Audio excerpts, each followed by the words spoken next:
आज हमने liquid ammonia के बारे में पढ़ा। लिक्विड अमोनिया में पहले हमने बताया कि ये नॉन एक्वस सॉल्वेंट्स में आते हैं, जो कि non aqueous solvents other than water होते हैं। फिर ये लिक्विड रेंज के बारे में बताया। लिक्विड रेंज में 177 to 33 डिग्री सेल्सियस तक उन्होंने बताया कि हैंडलिंग प्रॉपर्टीज़ के बारे में बताया। लिक्विड अमोनिया में कि lower than those of the water होते हैं। फिर मेल्टिंग एंड बॉइलिंग पॉइंट उसके। फिर हाइड्रोजन बॉन्डिंग में मैंने आपको बताया कि इसके लिक्विड अमोनिया में कि ये हाईली क्या कहते हैं, थ्रू हाइड्रोजन बॉन्डिंग में ये high strongly electronegative through element होते हैं nitrogen. Ammonia molecules are lessly associated with because the nitrogen less electronegative होता है दैन द ऑक्सीजन से। फिर इसके बाद OH बॉन्ड के बारे में बताया हुआ है। फिर freezing point and boiling point of the ammonia less होता है। फिर इसमें डाइलेक्ट्रिक कॉन्स्टेंट में बताया कि ये कंपेरेटिवली डाइलेक्ट्रिक कॉन्स्टेंट इसका अमोनिया का लोअर होता है दैन वाटर से। फिर lesser tendency to dissolve the ionic compounds के बारे में। फिर liquid ammonia are therefore a poor भी मतलब कि पुअर सॉल्वेंट होते हैं फॉर आयनिक सब्सटेंसेस के बारे में हमने पढ़ा। फिर उसके बाद हमने लिक्विड अमोनिया की इसकी प्रॉपर्टीज अदर देन वाटर बताया हुआ है कि लिक्विड अमोनिया एक poor conductor of electricity. Liquid ammonia एक heat of ammonia other is more than water होता है। फिर liquid ammonia has the higher crucial temperature and pressure होता है। Liquid ammonia have forms the strong reducing metal ammonia solutions with alkali metals. फिर liquid ammonia में मैंने basic reaction बताई कि जब वाटर को इक्विलिब्रियम पे करोगे तो आपके पास NH3O प्लस OH बनेगा। NH3O क्या एसिड है, OH क्या बेस है। फिर इसकी डिफरेंट है। प्रोटोलाइसिस में बताया कि urea acidic amide incapable of donating protons to the water but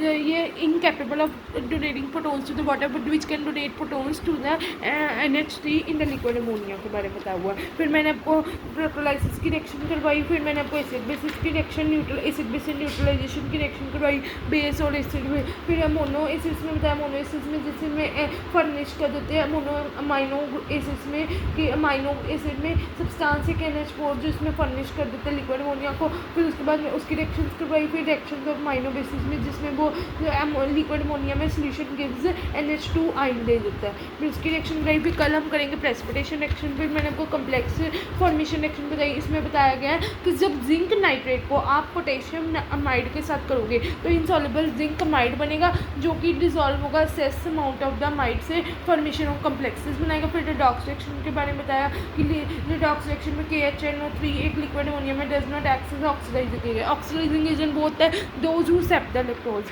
फिर उसके बाद मैंने आपको बताया क्या कहते हैं KMNO4 में liquid ammonia very strong oxidising agent होता है। On the other hand reducing agent increase the reactivity बता रहे हैं। फिर उन्होंने कहा कि एल्कली मेटल में एक पावरफुल रिड्यूसिंग एजेंट है लिक्विड अमोनिया में। फिर उसकी रिएक्शन कर लेना। फिर सोल्यूशन इन लिक्विड अमोनिया में मैंने आपको बताया कि इसके डाइलेक्ट्रिक कांस्टेंट लो होता है poor solubility for the ionic substances. फिर उसके बाद इसमें ammonium salt nitrate thiocyanates iodides are soluble in liquid ammonia. On the other hand oxide hydroxides sulphate sulphide are insoluble होते हैं। फिर मोस्ट फ्लोराइड्स भी इनसॉल्युबल इन लिक्विड अमोनिया होते हैं। फिर उसके बाद क्या कहते हैं फिर उसके बाद सॉल्युबिलिटी मंग हलाइड्स बताए क्लीन हो गया ब्रोमाइड हो गया आयोडाइड हो गया। फिर उसके बाद calcium and zinc chlorides are क्या कहते हैं इनसॉल्युबल इन वाटर होते हैं but quite sorry calcium and zinc chlorides जो होते हैं ना यहाँ पर ये वो लिखा हुआ है कि एक्सट्रीमली सॉल्युबल इन वाटर होते हैं but quite insoluble in ammonia होते हैं। ठीक है। फिर उसके बाद मतलब कि इसमें डाइलेक्ट्रिक कांस्टेंट लो होता है। इसमें नाइट्रेट और थायोसाइंस आयोडाइड्स ये सॉल्युबल इन लिक्विड अमोनिया होते हैं। Oxides and hydroxides are insoluble होते हैं। कुलीन ब्रोमीन आयोडाइड ये बताया हुआ है। फिर उसके बाद most of the iodides are soluble होते हैं। फिर उसके बाद उन्होंने solutions of alkali metals in liquid ammonia के बारे में बताया हुआ है। ये लिक्विड अमोनिया में alkali metals blue in colour होते हैं कलर ऑफ द इंडिपेंडेंट होते हैं। फिर कंसनट्रेशन जब इंक्रीज होती है तो कलर इसका चेंज होता है ब्रॉन्ज से शो मेटालिक अपीयरेंस दिखाते हैं। सॉल्यूशंस कंडक्टिंग सॉल्यूशंस क्या करते हैं conducting and showing reducing properties दिखाते हैं। पैरामैग्नेटिक होते हैं paramagnetic decreases with increasing concentrations. फिर ये लिक्विड अमोनिया में एल्कली मेटल्स में गिव आयंस देते हैं बैलेंस इलेक्ट्रॉन्स देते हैं।